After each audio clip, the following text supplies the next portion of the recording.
Hey there, Trekkie friends, Bodhi here, and we're gonna do something different because it's not gonna be a reaction video. This is gonna be me talking about my thoughts about Prodigy getting cancelled and the state of streaming for Star Trek, which doesn't make a ton of sense to me. And let's be honest, it never has made sense. Like, I do not understand the strategy behind how they're marketing content, and I'm just confused. But let's start with the news of the day, which is Star Trek Prodigy was cancelled. And worse than that is the fact that it was already greenlit for a second season. They're already completing second season post-production and they're canceling it. They are canceling it and they're gonna be removing it from Paramount Plus, which is a blow on top of a blow. I mean, sure, we're gonna get an opportunity to get it shopped around, get it somewhere else. Honestly, I think it would be better. And I'm gonna rant about that later because at the very least, maybe it gets into a platform that actually has reach, because right now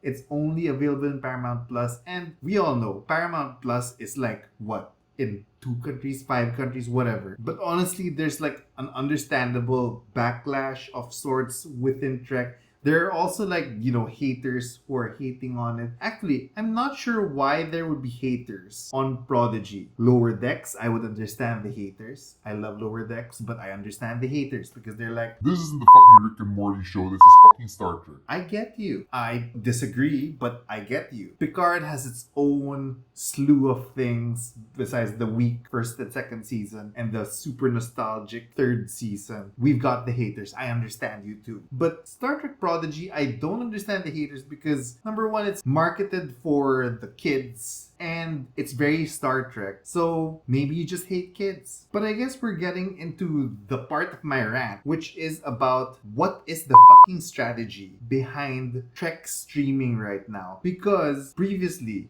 they have marketed that all of the Star Trek series are in Paramount Plus. Asterisk, all of the Star Trek series in the US are in Paramount Plus. For people who are outside the US, that is not the case because number one, we don't have Paramount Plus and we have to do convoluted things to get through. Let me explain to you what I do here in Singapore. I've got Picard and Lower Decks available on Amazon Prime.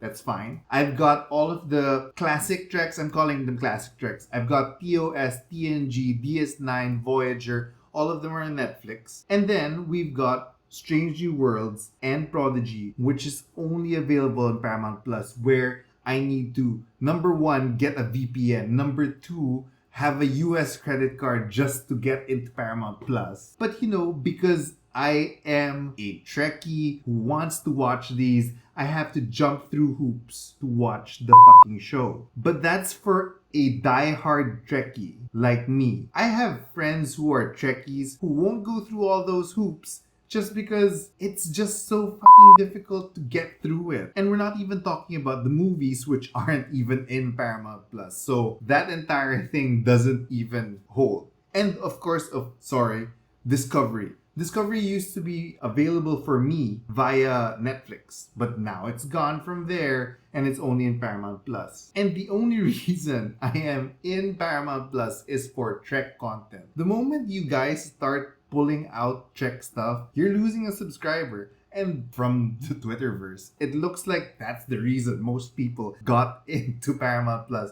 just to have that access, which goes again into the whole streaming thing, because Paramount Plus in general does not have the reach, right? It does not have the reach of the international audience.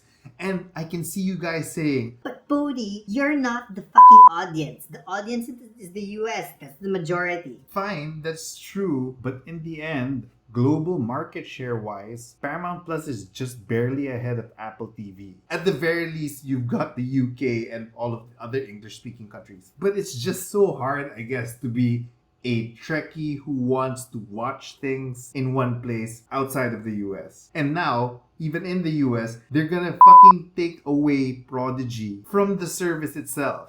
Season 2 will happen, but it won't be, even season 1 won't even be in the platform. And again, honestly, I hope they just move Prodigy to Prime Video, Amazon Prime, just grab the thing, You get the kids, you get like a bigger audience for the Trekkies who are watching, and you get most of the new Treks in your portfolio. I think it's a win-win-win. And honestly, as someone who did like have lows and highs in Prodigy, mostly highs actually, that series has legs. That series has so much potential, and we get Janeway. We've got a whole new cast and crew who are appealing to kids. It's a win-win-win. But anyway, that's my rant of the day. And my rant, I guess, my appeal for someone in charge to actually streamline where to watch Trek. I'm just happy as an international audience member that I can actually watch it in Netflix and Prime Video. Honestly, how is Paramount Plus doing? I don't have an investment on it except for Strange New Worlds right now. And after Strange New Worlds ends, I'm gonna cut that subscription and then wait until Disco comes out. When will that be? Is it this year? I don't know. But I'm not waiting around. Some people won't even be joining just for Disco. And I would imagine the Trekkies are like a very monetizable audience because we like our stuff, right? We pay for it. And here's the funny capitalist thing about it. I am willing to pay for stuff, but it's so hard to get the stuff. It's so hard to jump through the hoops to get a US credit card, a VPN, all these things just to get it to Paramount Plus. I want to pay for it, but it's not easy to pay for it. And behind all that, there is that thought that even if I do pay for it, maybe one day the studio says, Oh, I'm canceling it and taking it off the platform. there is no trust that the things that are there will stay there. Anyway, what do you Trekkies think? Comment down below, let me know what you thought. Please like and subscribe, join my Discord, support me, Patreon, and I'll see you in the next Strange New Worlds thing. Somebody's opinion.